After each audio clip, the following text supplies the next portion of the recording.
Why the trade deficit is good for the United States.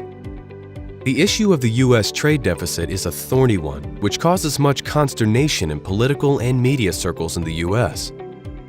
In 2018, President Trump threatened a trade war with China and demanded that China decreases the trade deficit. The underlying assumptions are that the trade deficit is harmful to the U.S. and that it is the fault of the Chinese. In this video series, we will establish what the U.S. trade deficit is, its causes, its consequences, and why it is in fact generally beneficial to the U.S. We will then look at why China is being singled out for particular criticism. Along the way, we will take the opportunity to introduce important issues and concepts in economics. We encourage you to further research anything which captures your interest.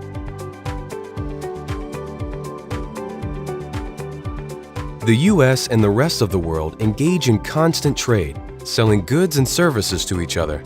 A trade deficit is the amount by which a country's imports exceed its exports.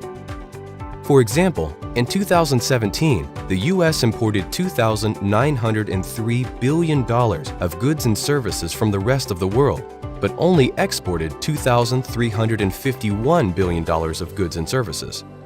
This means the U.S. had a trade deficit with the rest of the world of $552 billion in 2017. A trade surplus is the amount by which a country's exports exceed its imports.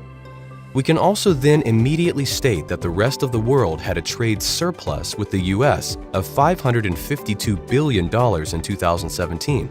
If on balance there is $552 billion of goods and services flowing from the world to the U.S., then on balance there must be $552 billion US flowing in the opposite direction. Remember, this is just the figure for 1 year, 2017.